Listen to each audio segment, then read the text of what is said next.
Welcome to dinner. We're on 2 Kings chapter 5. And Naaman, commander of the army of the sovereign of Aram, was a great man in the eyes of his master, and highly respected. Because of him, Jehovah had given deliverance to Aram, and he was a brave man, but leprous. And the Arameans had gone out on raids and had brought back captive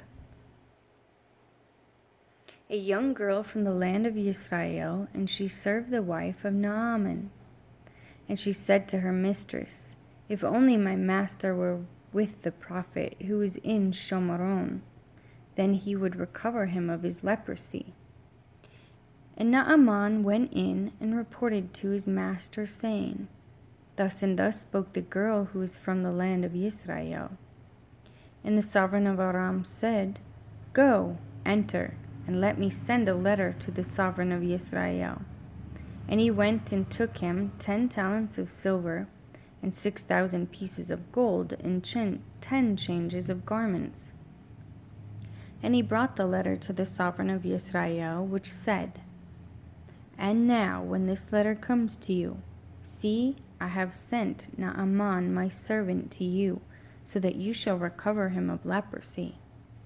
And it came to be, when the sovereign of Israel read the letter, that he tore his garments and said, "Am I Elohim, to kill and keep alive, that this man sends a man to me to recover him of his leprosy? For consider now and see how he is seeking an occasion with me." And it came to be, when Elisha, the man of Elohim, heard that the sovereign of Israel had torn his garments, that he sent to the sovereign, saying, "Why have you torn your garments?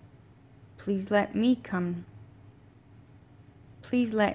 come to me, so that he knows that there is a prophet in Israel." So Naaman came to his horses and chariots, and he stood at the entrance of the house of Elisha. And Elisha sent a messenger to him, saying, "Go, and you shall wash 7 times in the Jordan, that your flesh might be restored to you and be clean." But Naaman became wroth, and went away and said, "See, I said to myself, he would certainly come out to me, and stand and call in the name of Jehovah his Elohim, and wave his hand over the place, and recover the leprosy. Are not the Abana and the Pharpar, the rivers of Damasek, better than all the waters of Israel? Could I not wash in them and be clean?" And he turned and went away in a rage. And his servants came near and spoke to him, and said, "My father, if the prophet had spoken to you a great matter, would you not have done it?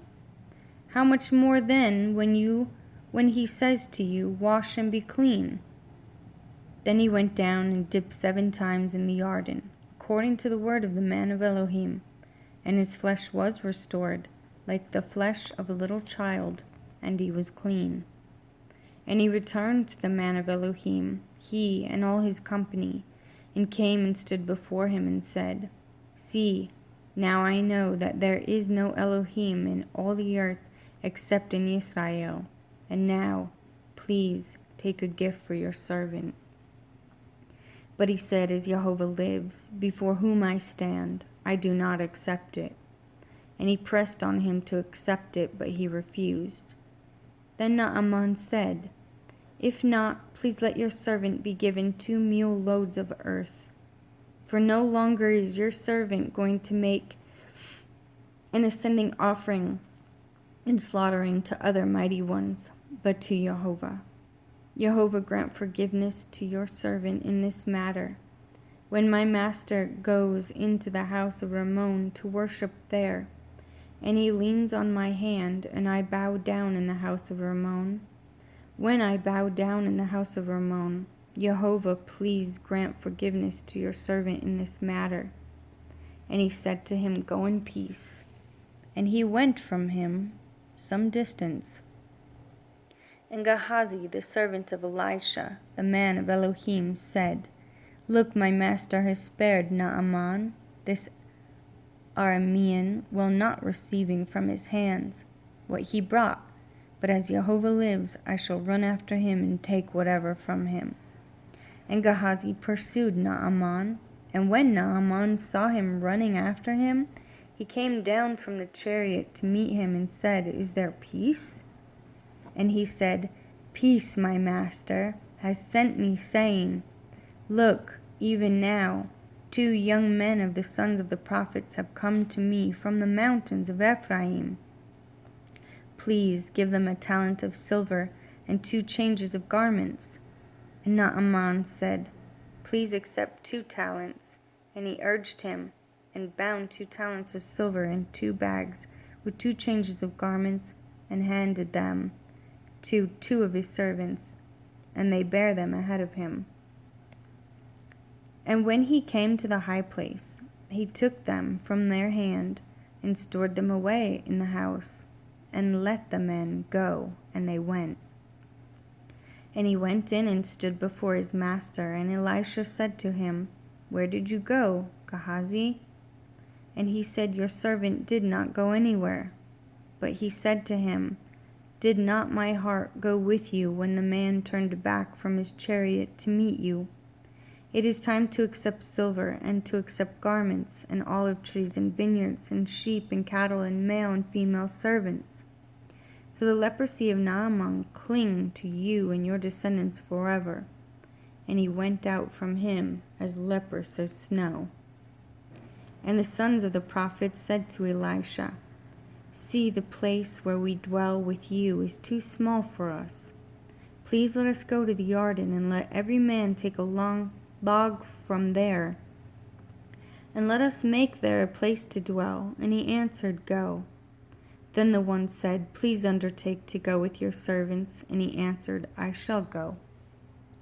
And he went with them, and they came to the Jordan, and they cut down trees. And it came to be, as one was cutting down a tree, that the iron axe head fell into the water. And he cried out and said, O my master, for it was borrowed. And the man of Elohim said, Where did it fall? And he showed him the place, and he cut off a stick and threw it in there, and made the iron float. And he said, Pick it up. And he reached out his hand and took it. And the sovereign of Aram was fighting against Israel, and took counsel with his servants, saying, My camp is in such and such a place. And the man of Elohim sent to the sovereign of Israel, saying, Be on guard, do not pass this place, for the Arameans are coming down there. The sovereign of Israel then sent to the place of which the man of Elohim had spoken to him, and warned him, so that he was on his guard there, not once and not twice. And this greatly troubled the heart of the sovereign of Aram. And he called his servants and said to them, Declare to me, who of us is the sovereign of Israel? And one of his servants said, None, my master, O sovereign, for Elisha the prophet, who is in Israel, declares to the sovereign of Israel the words that you speak in your bedroom. And he said, Go and see where he is, so that I send and get him.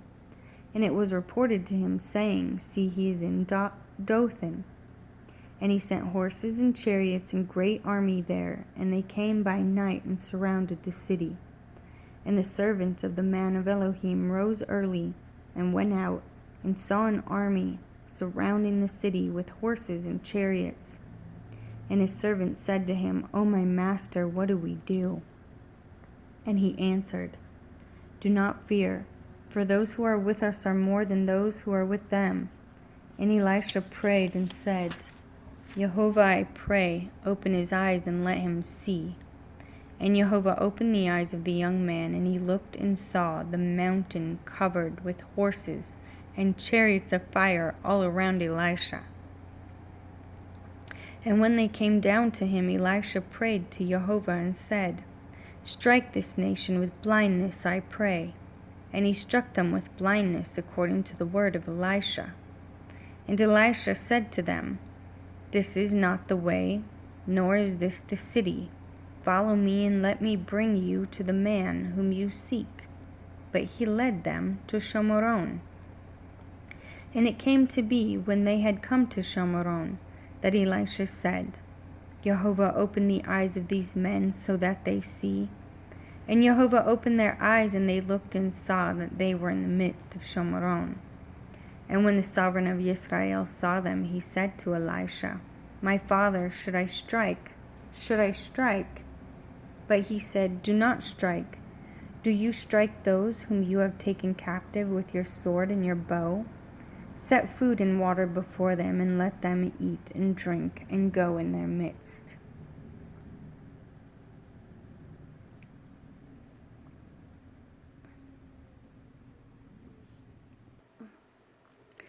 Go to their master. And he made a great feast for them, and after they ate and drank, and let them go, and they went to their master. And the bands of Aramean raiders came no more into the land of Israel. And after this it came to be that Ben-Hadad the sovereign of Aram mustered all his army, and went up and besieged Shomeron. And there was a great scarcity of food in Shomeron, and see, they besieged it until a donkey's head went at 80 pieces of silver, and 1/4 of a cab of dove, droppings for 5 pieces of silver. And it came to be, as the sovereign of Israel was passing by on the wall, a woman cried out to him, saying, Help my master, O sovereign. And he said, If Jehovah does not help you, where do I find help for you? From the threshing floor or from the winepress? And the sovereign said to her,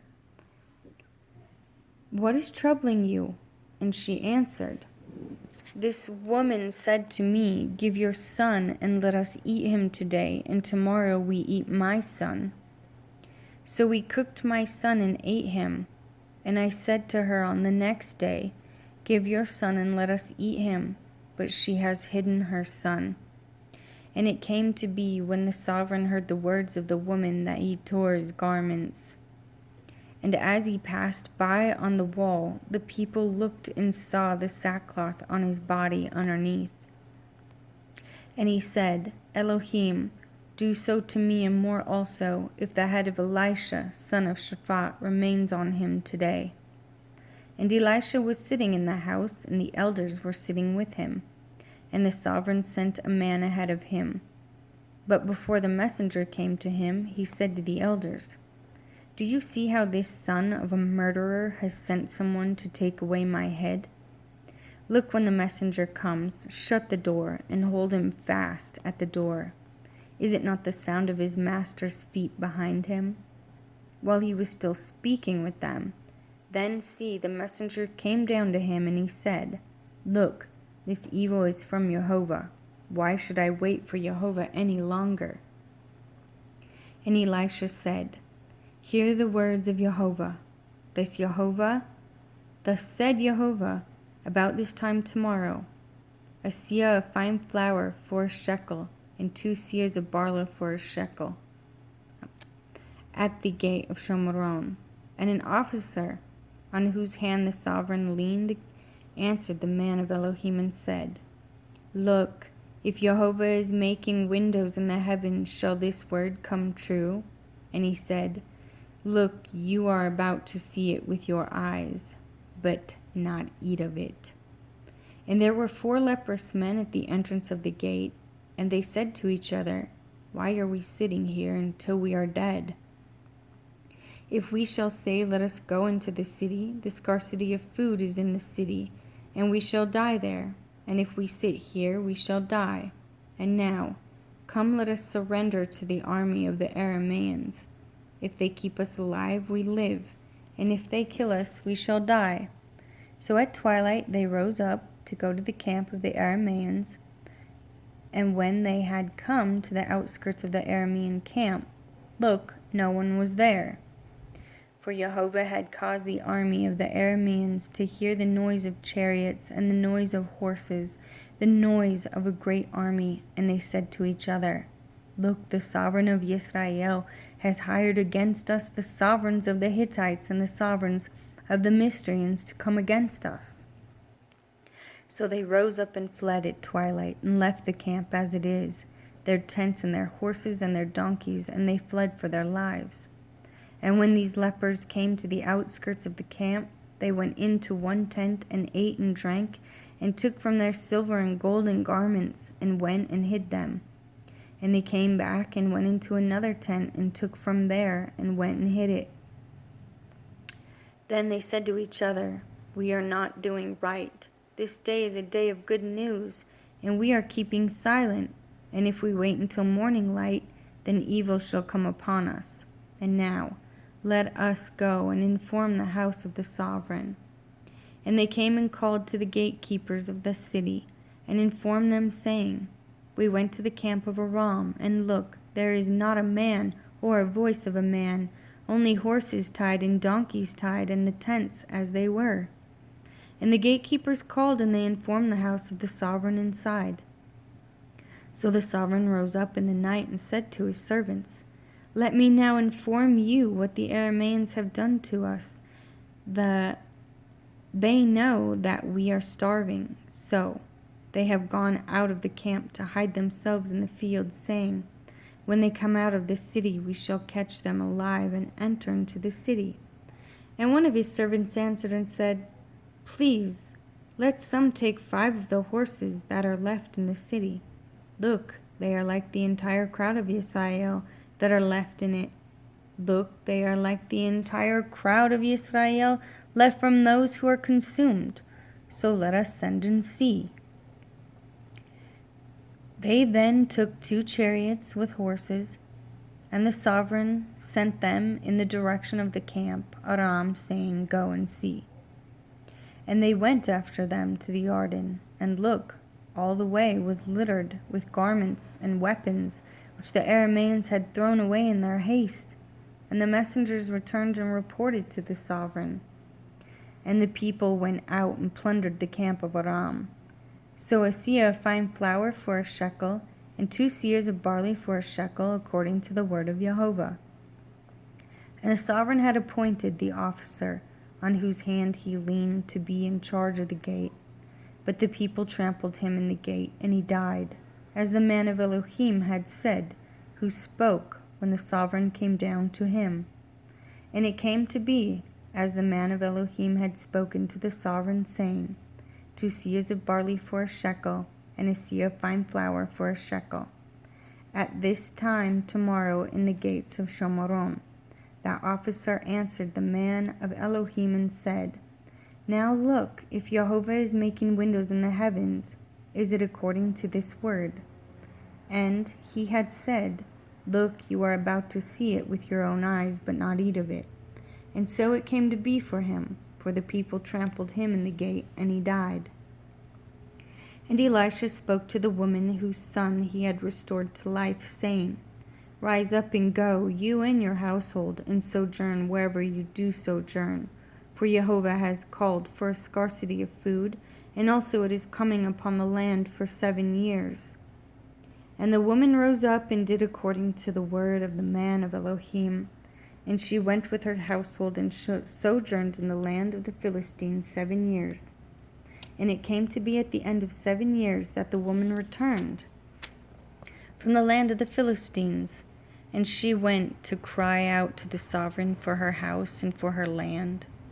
And the sovereign was speaking to Gehazi, the servant of the man of Elohim, saying, 'Please relate to me all the great matters Elisha has done.' And it came to be, as he was relating to the sovereign how he had restored the dead to life, that the woman whose son he had restored to life was crying out to the sovereign for her house and for her land. And Gehazi said, 'My master, O sovereign, this is the woman, and this is her son, whom Elisha restored to life.' So the sovereign asked the woman, and she related to him.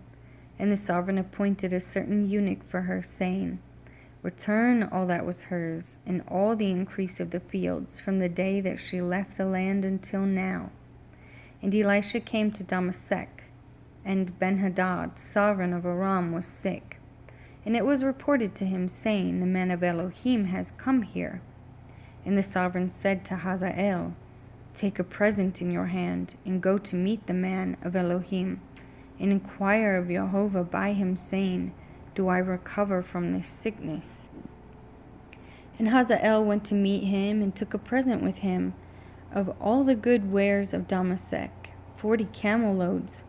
And he came and stood before him, and said, Your son Benhadad, sovereign of Aram, has sent me to you, saying, Do I recover from this sickness? And Elisha said to him, Go say to him, You shall certainly recover, but Jehovah has shown me that he shall certainly die. And he looked at him steadily until he was ashamed. Then the man of Elohim wept. And Hazael said, Why is my master weeping?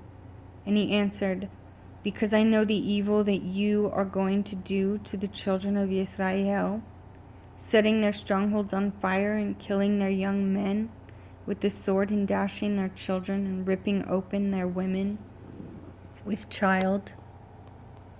And Hazael said, But what is your servant, a dog, that he should perform this great matter? And Elisha answered, Jehovah has shown that you are to be sovereign over Aram. And he left Elisha, and came to his master, who said to him, What did Elisha say to you? And he answered, He said to me that you shall certainly recover. And on the next day it came to be that he took a thick cloth, and dipped it in water, and spread it over his face, so that he died. And Hazael reigned in his place. And in the 5th year of Jehoram, son of Ahab, sovereign of Israel, Jehoshaphat was sovereign of Yehuda. Jehoram, son of Jehoshaphat, began to reign as sovereign of Yehuda. He was 32 years old when he began to reign, and he reigned 8 years in Jerusalem. And he walked in the way of the sovereign of Israel, as the house of Ahab had done, for the daughter of Ahab was his wife, and he did evil in the eyes of Jehovah. However, Jehovah would not destroy Yehuda for the sake of David his servant, as he promised him to give a lamp to him and his sons forever. In his days Edom revolted from under the hand of Yehuda, and made a sovereign over themselves. And Joram passed over to Tzair, and all his chariots with him. And he rose by night and struck the Edomites, who had surrounded him, and the commanders of the chariots. But his people fled to their tents. Yet Edom had been in revolt from under the hand of Yehuda to this day. Then Libnah revolted at the same time. And the rest of the acts of Joram, and all that he did, are they not written in the book of the annals of the sovereigns of Yehuda? So Joram slept with his fathers, and was buried with his fathers in the city of David. And Ahazyahu his son reigned in his place, in the 12th year of Joram, son of Ahab, sovereign of Israel. Ahazyahu, son of Jehoram, sovereign of Yehuda, began to reign. Ahazyahu was 22 years old when he began to reign, and he reigned 1 year in Jerusalem. And the name of his mother was Athaliahu, the granddaughter of Omri, sovereign of Israel. And he walked in the way of the house of Ahab, and did evil in the eyes of Jehovah, as the house of Ahab had done, for he was the son-in-law of the house of Ahab. And he went with Joram, son of Ahab, to battle against Hazael, sovereign of Aram, at Ramoth-Gilead, and the Arameans struck Joram. And sovereign Joram went back to Israel to recover from the wounds which the Arameans had stricken him at Ramah. And he fought against Hazael, sovereigns of Aram. And Ahazyahu, son of Jehoram, the sovereign of Yehuda, went down to see Joram, of the son of Ahab, in Yisrael, for he was sick.